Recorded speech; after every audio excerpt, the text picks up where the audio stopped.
নমস্কাৰ সদা সাবেদসকল আপোনালোক সকলোকে মই মোৰ ইউটিউব চেনেল ললিনী কান্ত ডেকালৈ স্বাগতম জনাইছো সাবেদসকল শিক্ষা হেতু এপ্লিকেশনত অনলাইন এটেন্ডেন্স দিয়াৰ পিছতো সাবেদসকলক এবসেন্ট দেখুৱাই আছে আৰু ইয়াৰ সমাধান বা আপোনাক এবসেন্ট দেখুৱাই আছে নেকি এই কথাটো আপোনালোকে কেনেকুৱা ধৰণে গম পাব বহু সংখ্যক সাবেদয়ে ৰাতিপুৱা অনলাইন এটেন্ডেন্স দিয়াৰ পিছত পিছদিনা তেওঁলোকক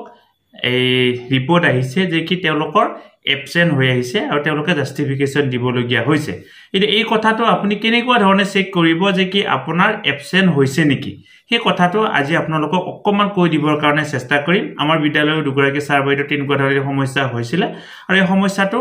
আমি অকমান বিচাৰি উলিয়াইছো এতিয়া চাও আমাৰ শিক্ষা হেতু এপ্লিকেশনত অনলাইন এটেন্ডেন্স আমি কি কৰো শিক্ষা হেতু এপ্লিকেশনটোৰ জৰিয়তে দিবৰ কাৰণে দিও আমাৰ সকলোৱে শিক্ষা হেতু এপ্লিকেশনটোৰ জৰিয়তে দিও প্ৰথম কথা হল কিবা কাৰণত যদি আপোনালোকে ইতিমধ্যে পোৰ্টেল এপ্লিকেশনটো লগ আউট কৰি লগইন কৰা নাই হেতু আপোনালোকে লগ আউট কৰি লগইন কৰি লব নিশ্চয় আপোনালোকে সকলোৱে কৰিছে এটো এবাৰ জাস্ট কৈছো যদি আপোনালোকে লগ আউট কৰি লগইন কৰা নাই লগ আউট কৰি লগইন কৰি লব তাৰ পিছত আপোনালোকে অনলাইন এটেন্ডেন্স দিলে অনলাইন এটেন্ডেন্স দিয়াৰ পিছত আপোনালোকে নিশ্চয় নিৰ্দিষ্ট টাইমত আহি লগ আউট কৰি লগইন কৰি নিৰ্দিষ্ট টাইমত আপুনি অনলাইন এটেন্ডেন্স দিলে তাৰ পিছত আপোনাৰ এটেন্ডেন্সটো সিঙ্ক কৰা বুলি ভাবিলে ধৰা হল সিঙ্ক কৰা বুলি ভাবিছে কিবা কাৰণত সিঙ্ক নহল এই কথাটো গম পাবৰ কাৰণে আপুনি কি কৰিব নিৰ্দিষ্ট সময়ৰ পিছত 11টা মান বজাত আপুনি এবাৰ পোৰ্টেলটোত খুলি চাব পোৰ্টেলটোত আপুনি আপোনাৰ ইউজাৰ আইডি আৰু পাসওয়াৰ্ড ইউজাৰ আইডিটো আমি জানো আমাৰ ড্যাশবোৰ্ডটো আৰু পাসওয়াৰ্ড আপোনালোকৰ বিদ্যালয়ৰ যেটো পাসওয়াৰ্ডটো ইউজ কৰি আপুনি কি কৰিব আপোনাৰ এই শিক্ষা হেতু পোৰ্টেলটো খুলি লব আপুনি কি কৰে শিক্ষা হেতু এপ্লিকেশনত আপুনি অনলাইন এটেন্ডেন্স দিয়ে কিন্তু শিক্ষা হেতু পোৰ্টেলত আপুনি এবাৰ আপোনাৰ এই বিদ্যালয়খনৰ খুলি লব খোলাৰ পিছত তাৰ ওপৰত যেটো ড্যাশবোৰ্ড বুলি আছে ড্যাশবোৰ্ডত আপুনি এবাৰ ক্লিক কৰি চাব যেতিয়া ড্যাশবোৰ্ডত ক্লিক কৰিব ক্লিক কৰাৰ লগে লগে তাত বিদ্যালয়খনৰ সমস্ত তথ্য আহি যায় আৰু প্ৰকৃত তথ্যটো তাত আপুনি দেখিবলৈ পাব এপ্লিকেশনত আপুনি প্ৰকৃত তথ্যটো কিতেবা দেখিব নাপাবও পাৰে এপ্লিকেশনত যদি আপুনি অনলাইন এটেন্ডেন্স দিয়াৰ পিছত ৰাইট চিনটো আহিছেও নিৰ্দিষ্ট টাইমটো দেখুৱাইছেও তাৰ পিছতো আমাৰ বিদ্যালয়ৰ বাইদেউ এগৰাকী এবসেন্ট দেখুৱালে গতিকে আপুনি সেই কথাটো জানিবৰ কাৰণে একো কথা নাই আপুনি নিৰ্দিষ্ট বিদ্যালয়ত যেহেতু আছে আপুনি আপোনাৰ নিজৰ মোবাইলত সকলোৰে আমি শিক্ষা হেতু এপ্লিকেশনটো ইতিমধ্যে আমি ইনষ্টল কৰি লৈছো আৰু আমাৰ মোবাইলত সকলোৰে এন্ড্ৰইড মোবাইল আছে গুগলত আমি ইউজাৰ আইডি পাসওয়াৰ্ডটো ইউজ কৰি এবাৰ আমি খুলি চালো নিৰ্দিষ্ট সময়ত স্কুলত বিদ্যালয়ত থকা সময়তে গতিকে আমি পোৰ্টেলত এবাৰ খুলি চাই ড্যাশবোৰ্ডত আমি ক্লিক কৰি চালো ড্যাশবোৰ্ডত ক্লিক কৰি চোৱাৰ লগে লগে তাত সমস্ত তথ্য আহিব যে কি বিদ্যালয়ত ছাত্ৰ ছাত্ৰী কিমান আছে বিদ্যালয়ত শিক্ষক শিক্ষয়িত্ৰী কিমান আছে বিদ্যালয়ৰ ছাত্ৰ ছাত্ৰী কিমানৰ এআই এনৰোলমেন্ট হৈছে কিমানৰ এআই এনৰোলমেন্ট হোৱা নাই ছাত্ৰ ছাত্ৰী কিমানৰ এটেন্ডেন্স হৈছে কিমানৰ এটেন্ডেন্স হোৱা নাই সমস্ত তথ্য তাত আহি যাব লগতে কিমানজন ছাত্ৰ ছাত্ৰী এসপ্তাহ ধৰি এবসেন্ট আছে কিমানজন দুদিন ধৰি এবসেন্ট আছে কিমানজন 3 দিন ধৰি এবসেন্ট আছে কোনজন শিক্ষক শিক্ষয়িত্ৰী এসএসএ কনটেক্সচুৱেল কোনজন ৰেগুলাৰ এই সমস্ত তথ্য আহিব লগতে শিক্ষক শিক্ষয়িত্ৰীৰ কিমানজন এবসেন্ট আছে কিমানজন প্ৰেজেন্ট আছে তাত দেখা পাব এবসেন্ট প্ৰেজেন্টটো দেখা পোৱাৰ লগে লগে তাত আপুনি ক্লিক কৰি দিয়াৰ লগে লগে কোনজন শিক্ষক এবসেন্ট আছে বা কোনজন শিক্ষয়িত্ৰী এবসেন্ট আছে কোনজন এই ছাত্ৰ ছাত্ৰীৰ কথাটো মই ক'ব যোৱাই নাই ছাত্ৰ ছাত্ৰীও চেক কৰি ল'ব পাৰি ছাত্ৰ ছাত্ৰীখিনিও চেক কৰি লোৱাটো আমাৰ দৰকাৰ তথাপিও শিক্ষক শিক্ষয়িত্ৰীখিনি আমি তাত চেক কৰি ল'ব পাৰো ধুনিয়াকে পাৰ্ট বাই পাৰ্ট তাতে ওলাই আহে আৰু তাতে আমাৰ গ্ৰাফ এডাল ধুনিয়াকে ক্ৰিয়েট হৈ যায় প্ৰেজেন্ট এবসেন্ট এনেকুৱা ধৰণৰ গ্ৰাফ ক্ৰিয়েট হৈ যায় গতিকে আপোনালোকক হেইটো কৰিবৰ কাৰণে পৰামৰ্শ দিলো আমি আমাৰ বিদ্যালয়ৰ এই তেনেকুৱা ধৰণে সাৰ্ভেটো এজনৰ চেক কৰোতে আমাৰ এবসেন্ট দেখুৱালে আৰু আমি পৰৱৰ্তী পৰ্যায়ত তেখেতক পুনৰ অনলাইন এটেন্ডেন্স দিব দিলো আৰু তাৰ ঠিক লগে লগে তাত আমি কি গম পালো আমি তেখেতক কি বুলি কয় প্ৰেজেন্টটো আকৌ আমি তাত দেখুৱাবৰ কাৰণে সক্ষম হল শিক্ষা হেতু প্ৰেজেন্ট দেখুৱাই আছিল কিন্তু পোৰ্টেলত দেখাবলৈ এবসেন্ট দেখুৱালে পুনৰ আমি শিক্ষা হেতু ওপৰত যেটো কাৰ্ড চিহ্নৰ এটা অপচন থাকে এপ্লিকেশনত এই কাৰ্ড চিহ্নৰ click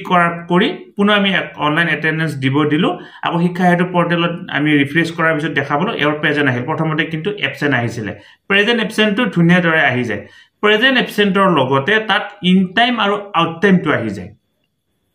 in time out time আপুনি যেতিয়া দিব ইন টাইমটো তাতে আহি যায়, আউট টাইমটো যেতিয়া দিব তাতে আহি যায়। ধৰা হ'ল আপুনি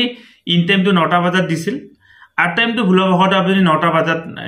9টা, তো ইন টাইমটো 9টা 2 দিলে, আউট টাইমটো 9টা বজাত 3 দিলে, দুবাৰ দিয়া গ'ল। ঠিকে আছে। বহুতৰে মানে এটা প্ৰশ্ন থাকে, একেলগে দুবাৰ দিয়া গ'ল, মই কি কৰিম, কিবা সমস্যাৰে হ'ব নেকি? একো সমস্যাৰ সৃষ্টি নহয়,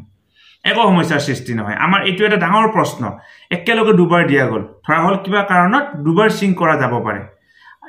এবাৰ দিলো, দিয়াৰ পিছত দুবাৰ সিং কৰা যাব পাৰে, একো ডাঙৰ সমস্যা নাই। আৰু দুবাৰ সিং কৰা যোৱাৰ আগতে এটা মেছেজ আহে, ডু ইউ ৱান্ট টু, এনেকুৱা ধৰণে মেছেজ আহে, আৰু ইয়েছ এটা ক্লিক কৰিব লাগে। ইয়েছ ক্লিক কৰাৰ আগতে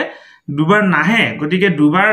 আহিব লাগিলে আপুনি তাৰ আগতে ইয়েছটো ক্লিক কৰিবই লাগিব। ইয়েছটো ক্লিক নকৰাকে আপোনাৰ দুবাৰ নাহে। অৰ্থাৎ আমাৰ কাৰোবাৰ যদি দুবাৰ এটেন্ডেন্স দিয়া গৈছে, আপুনি তাত ইয়েছ অপশনটো ক্লিক কৰিবই লাগিব। ইয়েছ অপশনটো ক্লিক নকৰালৈকে আপোনাৰ ইন টাইম আউট টাইম দুবাৰ দিয়া নাযায়। সেইটো আপোনালোকে নিশ্চয় মন কৰিব। অৰ্থাৎ মই কথাটো কি ক'ব গৈছো, আপোনালোকে এবাৰ ইন টাইম দিলে, সিং কৰিলে, আপুনি ভাবিলে হোৱা নাই, দ্বিতীয়বাৰ যদি আপুনি আকৌ দিব যায়, সেই আপোনাৰ অনলাইন এটেন্ডেন্সটো দিবৰ যোৱাৰ লগে লগে তাত কি আহিব, এটা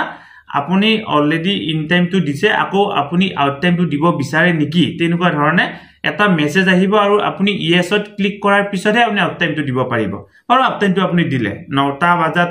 ধৰা হ'ল আপুনি ইন টাইম দিলে, 9টা 2 আউট টাইম দিলে, একো কথা নাই।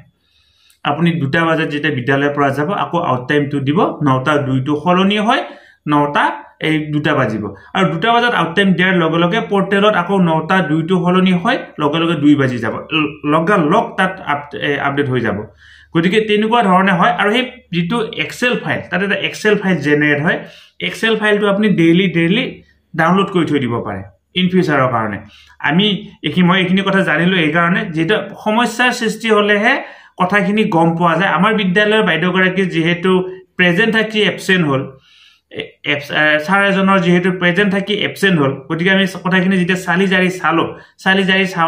চোৱাৰ পিছত এই কথাখিনি গম পালোঁ। পৰৱৰ্তী পৰ্যায়ৰ ভিডিঅ'ত মই আপোনালোকক প্ৰেক্টিকেলি কেনেকুৱা ধৰণে এক্সেল ফাইলটো ডাউনলোড কৰিব লাগে, বা কেনেকুৱা ধৰণে এইটো প্ৰেজেণ্ট এবচেণ্টটো চাব পাৰি, সেই কথাখিনি আপোনালোকক মই দেখুৱাই দিবৰ কাৰণে চেষ্টা কৰিম। গতিকে ছাৰ বাইদেউসকল, আপোনালোকে শিক্ষা হেতু এপ্লিকেশ্যনত অনলাইন এটেন্ডেন্স দিয়াৰ পিছত 2 ঘণ্টা বা 1 ঘণ্টাৰ পিছত আপোনালোকে শিক্ষা হেতু পৰ্টেলত এবাৰ চেক কৰি চাব আপোনালোকৰ অনলাইন এটেন্ডেন্সটো হৈছে নে নাই। তাত ধুনীয়াকৈ ইংৰাজী আখৰেৰে present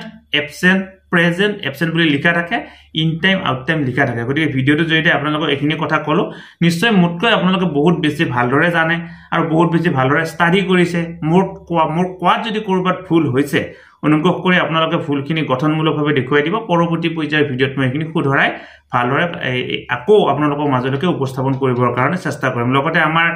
teacher related WhatsApp channel ইতিমধ্যে যদি আপোনালোকে ফ'ল' কৰা নাই, ভিডিঅ' ডেছক্ৰিপশ্যনত লিংক দিয়া আছে, ফ'ল' কৰিব। আৰু আপোনালোকৰ সকলোৰে যিহেতু ফেচবুক আছে, আপোনালোকে যদি মোক ফেচবুকত ফ'ল' কৰিব বিচাৰে, ফেচবুকৰ লিংকো ভিডিঅ'ৰ ডেছক্ৰিপশ্যনত দিয়া আছে, অনুগ্ৰহ কৰি ফ'ল' কৰিব বুলি আশা কৰিলোঁ। শ্ৰদ্ধা ছাৰ বাইদেউসকল, নলিনীকান্ত ডেকা নামৰ ইউটিউব চেনেলটো হৈছে এটি শিক্ষামূলক ইউটিউব চেনেল। এই চেনেলটোৰ জৰিয়তে আমি শিক্ষক, ছাত্ৰ ছাত্ৰী, অভিভাৱক আৰু বিদ্যালয়ৰ কাৰণে উপযোগী কিছু ভিডিঅ' প্ৰস্তুত কৰিবৰ কাৰণে চেষ্টা কৰোঁ। আপুনি যদি আজি পোনপ্ৰথমবাৰৰ কাৰণে এই চেনেলটো চাইছে, অনুগ্ৰহ কৰি চেনেলটো ছাবস্ক্ৰাইব কৰিব আৰু অল নটিফিকেশ্যন প্ৰেছ কৰি থ'ব।